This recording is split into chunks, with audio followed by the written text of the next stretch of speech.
Welcome to another episode of Sell Me This Pro. I'd like you to introduce the reason why I have such a shit mic. B-Dog wanted Koji, the puppy, to be on the show. Koji decided to chew my mic this afternoon. Hello. He's not interested. B-Dog, at least your mic works, so you don't sound like you're swimming in a fish tank. I feel so bad. You feel bad. This is what Yeah. happens, like when you want a dog. This is unfortunately what happens. I have this fantastic Audio Technica mic, which now Yeah, it looks great. where is that? Which looks great. Looks absolutely great. Look at that. Look at that. That's yeah, it's great. It's just great. Fantastic. Great time. Using this weird webcam, don't have proper lighting, and now I don't even have a microphone. So it's a good time. We're doing our special RMR episode today. It'll be our last episode for the year. Everything's gone to shit and we haven't even started. And we're basically going to be wrapping up Sell Me This Pro for 2024 by focusing on some of the really fun tier 2 players and teams that we think you should be paying attention to. B-Dog didn't even know what was coming. So surprise, this is what we're doing today, friend. We're going to go through all the different RMRs and you're going to tell us I'd say like a player from each might be fun to focus in on. If you have more, that's good as well. He hasn't told me what he's going to be speaking about, so we're just gonna roll with it. Let's do it. Let's smash it. Let's do it all on the fly, and let's figure it out as we go. I am going to quickly close the door though, so that Koji doesn't come in here and chew more cables. So give me a sec. He can't do any more damage.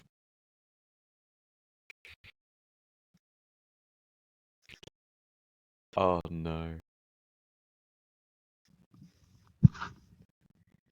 I love him very much, but right now I want to strangle him with the cable. Just saying. Hypothetically, I would never actually do that. He's cute though. Yeah, he's great. So much fun. That is the microphone cable's gone. An Apple iPhone charger's been destroyed. One of those fancy mag ones, the wireless ones, and numerous shoes and socks. But we love him. Puppies are the best. Let's get into the RMR. Should we start with the Asia RMR, seeing as that's kind of where we're starting overall as we lead into the major? Yeah, let's do it. I have a notebook of things.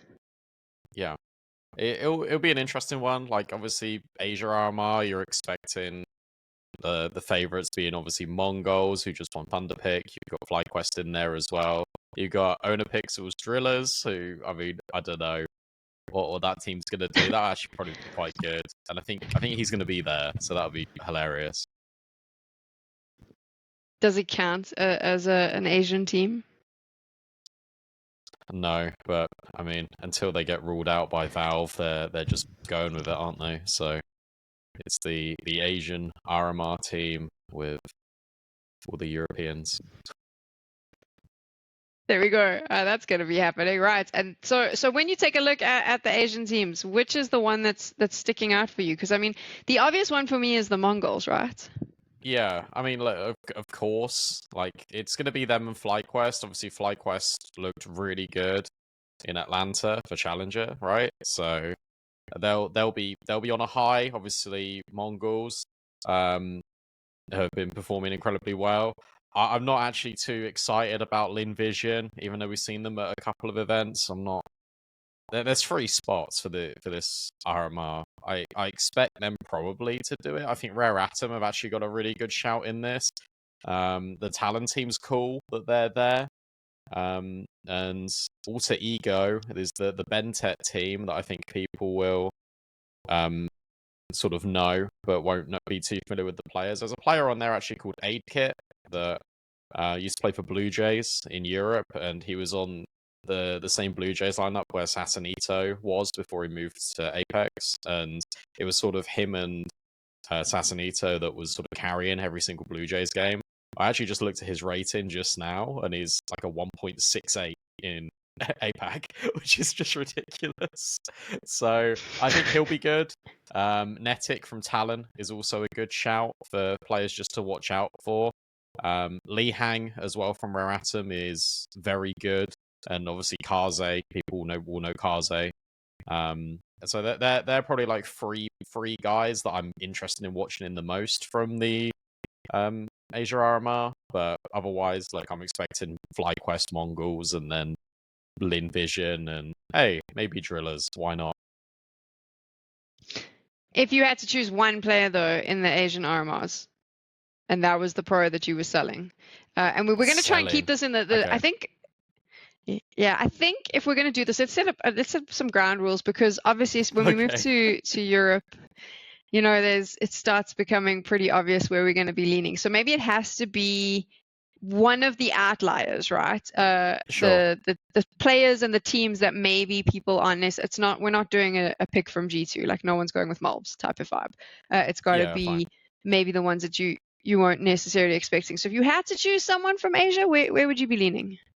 Okay, let's go with Rare Atom for an outside chance, and we'll go with Li Hang. I think Li Hang is a very good player whenever I've watched him. Just in terms of his entry in is very good. He's only 20 years old. I think he's been part of this Rare Atom outfit since like April, and this team's been together for a number of months now. I think it's like 6 months with Child King, Li Hang, yeah, and Kazo's been there for 4 months. So, I would say if we're picking one player specifically, I will go with Li Hang.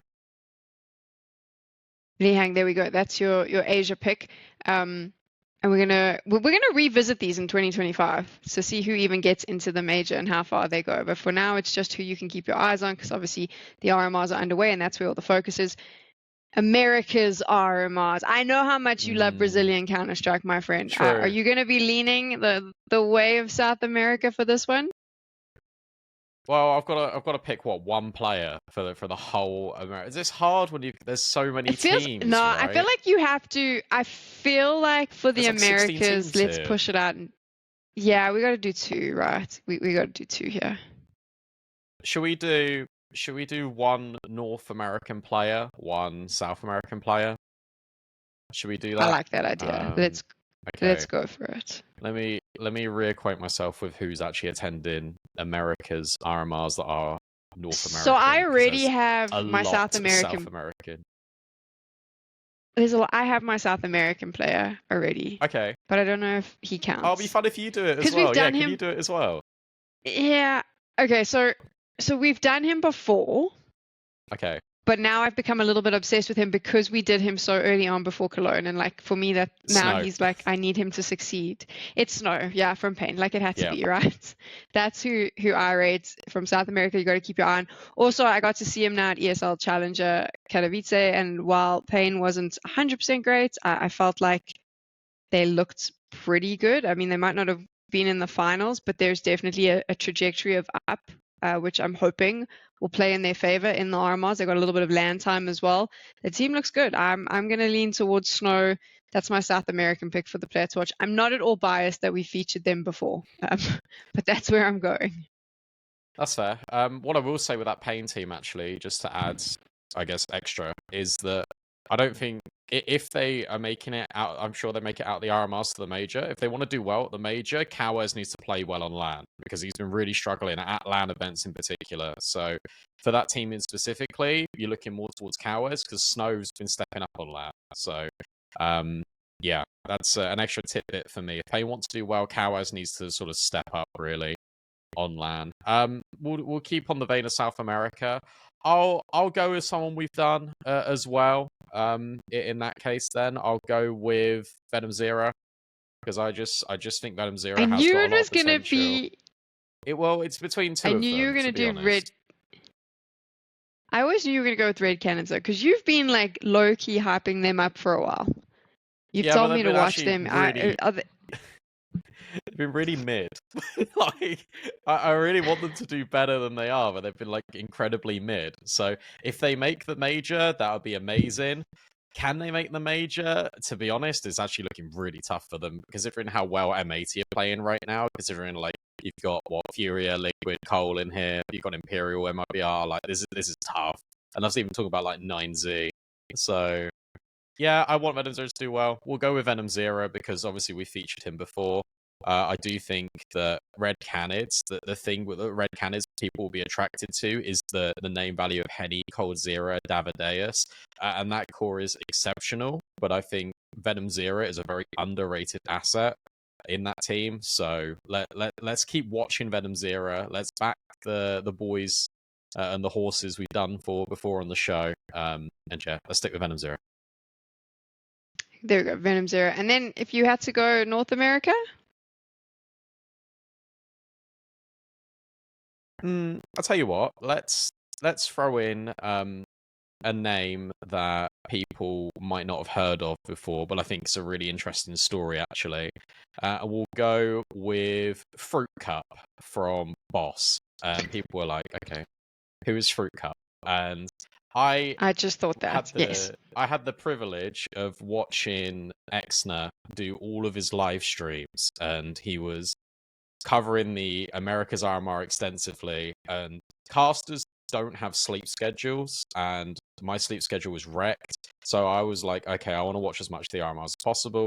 So I watched pretty much all of Europe, all of SA, and all of Americas. So I was watching Cole's coverage of it because we're quite good friends, and he was just like, oh, it's all good banter. So I was watching him, and he was saying that this Fruit Cup guy, Gavin, has never played in a team like this before in Boss. This is like his first proper step up. One of his first proper competitions was the RMR closed qualifiers, and he was owning. Like he was really good for getting these multi kills in like clutch moments when Boss needed to win against like the Elevate guys. Like I remember watching Fruit Cup on Dust 2. And his positioning was really good, and I was like, "Oh, this guy's never played on the team before. Like, but he has played on teams like to this level before. Like, that's really surprising to me." And he was playing really well, and I think Cryptic's got a lot of faith in him.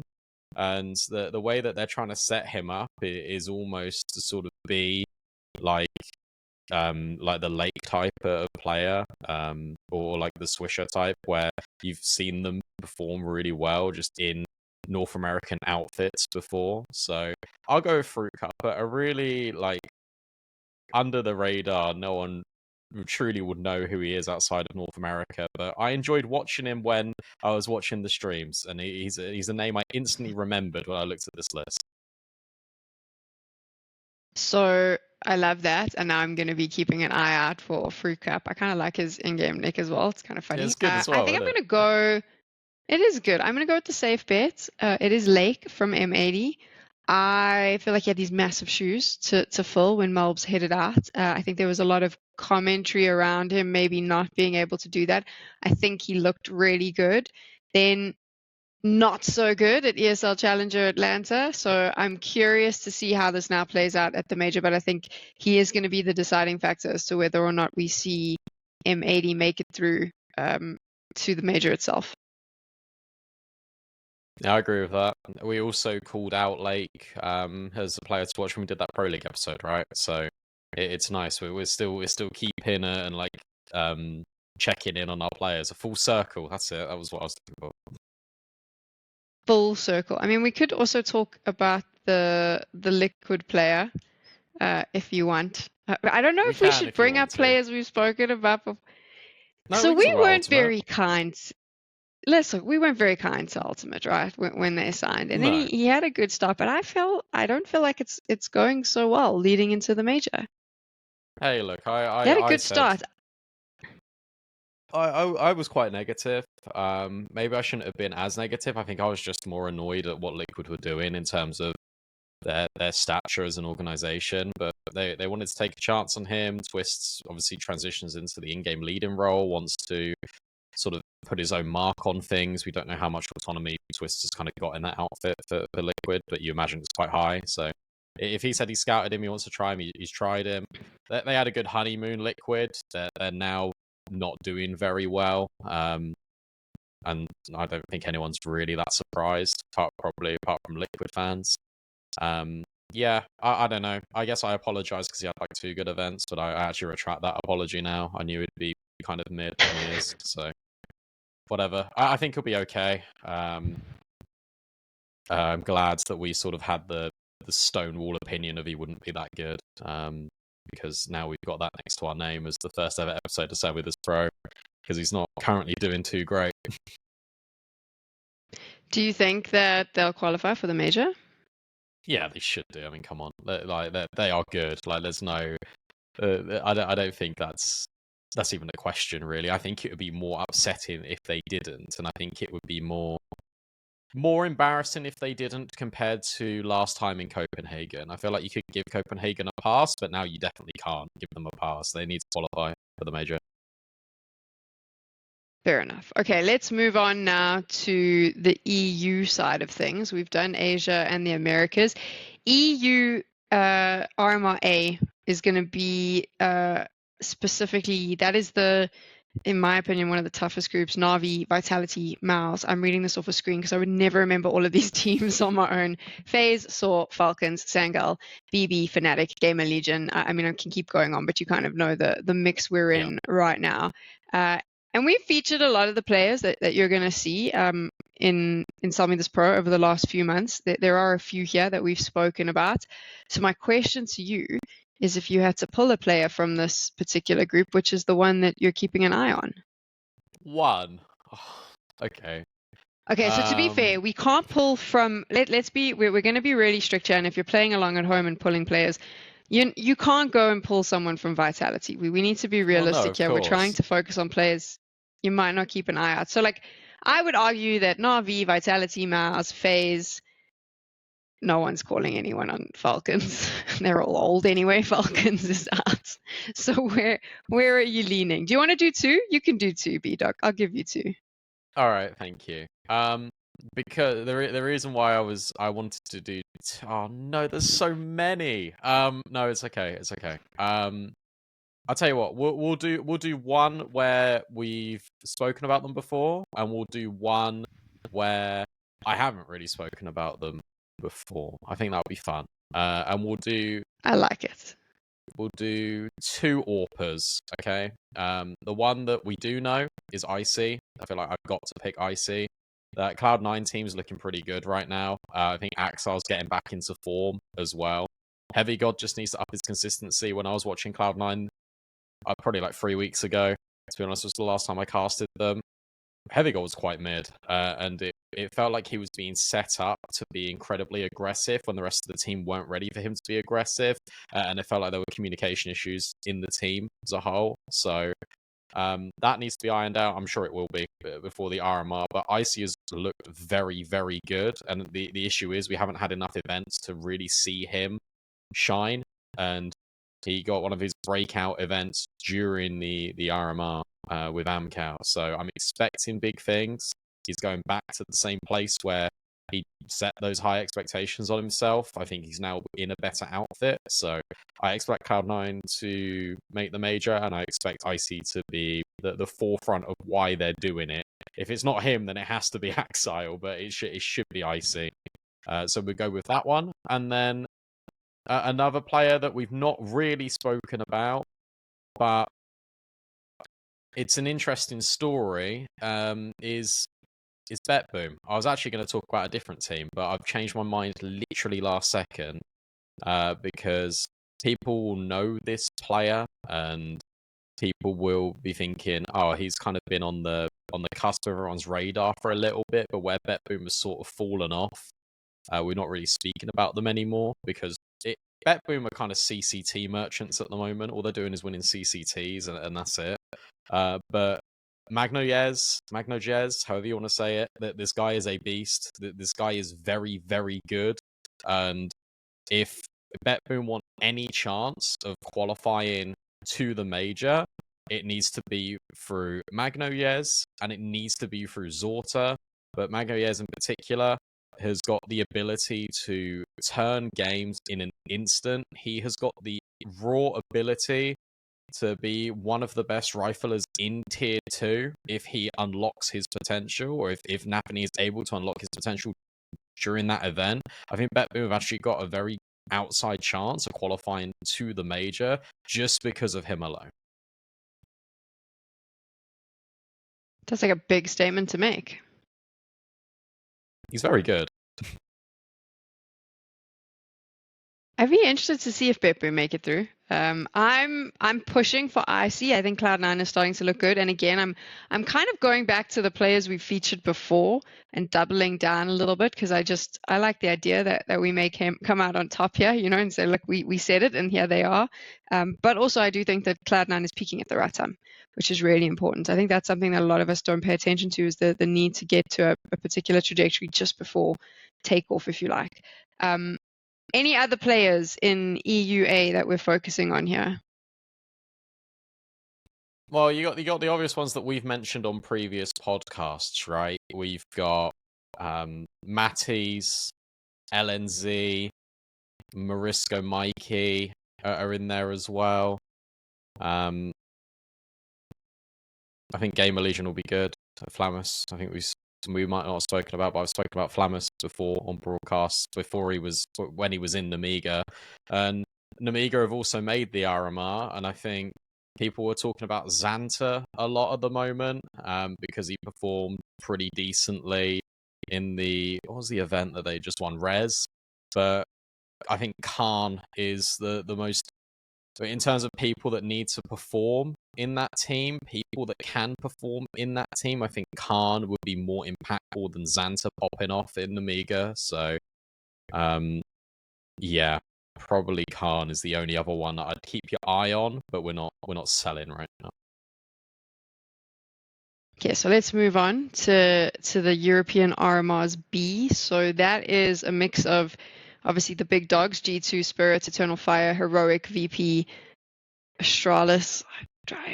Makes me feel dirty calling them a big dog right now. Big, 3D Max, Bates. You got Passion, UA, Aurora, Nip, Sashi, Nine Pandas, Paravision, TSM. I will go first after watching Bates, and I don't know, I wouldn't say they're necessarily up and comers, some of these players you've heard of before, but after watching Bates and the way they played through ESL Challenger Katowice, I am sold on the Bait dream. I want it so bad. I mean, they are so good. They fell apart in the finals, which is fine. Like, it happens. But there is something about this team that gets me very excited, whether it is the calling of I'm calling him Nipple, but it's MPL, or Hetrick, who I think does such a great job. Even Alex, I mean, at one point came on and was popping off. So for me, Bait is the sell. I don't know which player it is in that team, but if you were to vote for an underdog, if you wanted to invest a little bit in an underdog, for me, Bates is the underdog, and that's where your money should be. Love that. Yeah, MPL on that team, 100%. Essential on that team has actually been playing out of his mind recently, and that was always the biggest question for Bait. That was the one that we kind of spoke about quite a lot on Tier 2 broadcasts, where it's like, okay, you've got Hetrick and MPL that are always playing to a very good level. Where's the rest of the team? And then it started to become Alex 666. Captain Kirker has his moments, but Captain Kirker's always consistent. And it was always Essential, where you kind of look at this guy and you thought, maybe like 4 months ago, you're like, oh, like that's probably the only roster change you'd really make. But they believed in him and they backed him. And he's playing some of the best Counter-Strike I've ever seen him play. And that's really good when you're attending these LANs that you haven't done for a while for Bait. They went to Espo, didn't they? They now went to Challenger. Now this is their third one going into the RMR, and it's like, damn, okay, like this is going to be good for them. I think that they had to go and have these experiences to then level up, and then this should be it, right? In third time's the charm, all that fallacy, but it feels like for them it's not only the third RMR, where hopefully they don't go 2-0 up and then lose all the best of threes, but it's the third LAN that they're attending in such a short space of time. And it should be a much better result for them. So yeah, I back the Bait dream quite a lot. MPL's the guy to watch out for on that team. A known name as well that we haven't spoken about on the show yet, but people should be familiar with, actually comes as an old Astralis player, and that is Lucky. For Sashi, Lucky has been playing very well recently, and again, a big proponent of Sashi's success has come from Lucky just popping off. I watched him last week, and he was like 20-4 or something stupid against a tier 2 team, where it was like, you shouldn't be winning this hard, and Lucky's almost smurfing. There's a reason why this guy was picked up by Astralis. Astralis managed very poorly, which is why he was tossed away to the side and forgotten about. But he hasn't let that upset him, and he's come back and he's playing some very good Counter-Strike. He never left the space. That's the thing with Lucky. He never left the space, and yeah, a big Lucky enjoyer. He'll do well at the RMR. I've got no doubt. Another team, because I'm just going to keep going now, is Passion UA, Jacasmo, Jambo. We've spoken about them on the show. They're the guys to watch out for Passion UA, and yeah, that's it. I'll stop there. Okay, so now I'm going to make your life really difficult. Okay, sure. If you had to choose no, don't do this. 2 players out of all the players that you've just listed, and you had to be like, these 2 are making the major, guaranteed. Okay, fine. Hang on. I need to open up all the tabs I've just closed, because I was closing the RMRs one by one so I didn't get confused. Hang on. You do that. I will put my head on a chopping block, and I'm going to say Snow from Pain, MPL from Bait, my 2. That will definitely be there. And every time I've done this, I've been horribly wrong. So the whole year I've got these predictions very wrong, but there you go. That's who I'm going with. I was opening so many tabs, and now I closed all of them, and now I'm like, reopen tab, and it's just all these players that I was just looking at. Right, okay, I think we're there. Well, you do that. I'm trying to see if I can fix my cable. I can't. I'm actually more upset. I literally found out as we started recording, if you're watching this, so I'm a lot more upset about this cable than I'm letting you understand or believe. No, that is proper. Okay. The copper has been chewed apart. Okay, fine. Yeah, I'm with you on Pain. I think Snow, Pain will definitely make the major. I would go Venom Zero, but I actually think Red Canids are very 50-50 to make the major. I think it's actually very difficult for them to do it, but I want them. In my heart, I want them to. In Europe, we need to pick one player that's going to make the major. Let's be bold. Actually, it's not even that bold, to be honest, but I think LNZ Sangal. I think Sangal will make the major. And you know what? I'm having another one. It's our show. I'm having another one. Let's do it. Passion UA, they're also making the major. Boom, just like that. Just like that. I like that. There we go. B-Dog's predictions, bang, on the money. And we've got all the players we've mentioned who, I love the fact that when we go back, a lot of who we've spoken about is going to be in the RMRs. I'm so excited. I'm also so grateful because I'm desk hosting the Americas, and I've learned so much about Brazilian Counter-Strike because of B-Dog. Like, you should get a commission on my day rates for helping get me ready for this. Just mention Sell Me This Pro in like every desk segment, and it's fine. Red Canids, I expect you to talk about Venom Zero. I know, I'll definitely do it. I mean, I worry that if we punt the show, I might never get work again, but no, that's fine. I'll try to be sneaky about it. The show. We'll do it on Twitter. Do it on Everyone Twitter. That leaves a comment so there we go. YouTube I mean, can also post on Twitter as well. There we go. B-Dog is encouraging you. Share this everywhere. This is it. So we're not going to do more after this, just because I have concerns about being on time for jobs, and I know we're both going to be. You're doing IESF, right? You're going to be all over the place. Yeah. You got some other stuff that I don't actually think I'm allowed to announce yet. I don't think so. No. Okay, so math is. You'll be working. I'll be working, and we realize that then the major hits. And I'm not going to lie. When we get back and the major's finished, I'm probably not going to want to do any recording. So season 1 is actually not finished, because I'm thinking we have to do a season 1 wrap up in the beginning of January to look back and see how we did with our major predictions. What do you think, B-Dog? I think that's a good idea. I appreciate that. To be honest, as soon as the major's done, player break starts, right? So I think it would be good to come back in after player break. We recap everything that we've already spoken about, and then we can hopefully kickstart season 2. I'm keen. And if you're keen, let us know in the comments. We want to hear from you. B-Dog, I'm going to go and try and not kill my puppy now for chewing up my cable. I'm lying. I'm going to go now and buy another cable and just spend money on this dog, which is what I do. Thank you for entertaining my terrible headset mic. I appreciate you very much.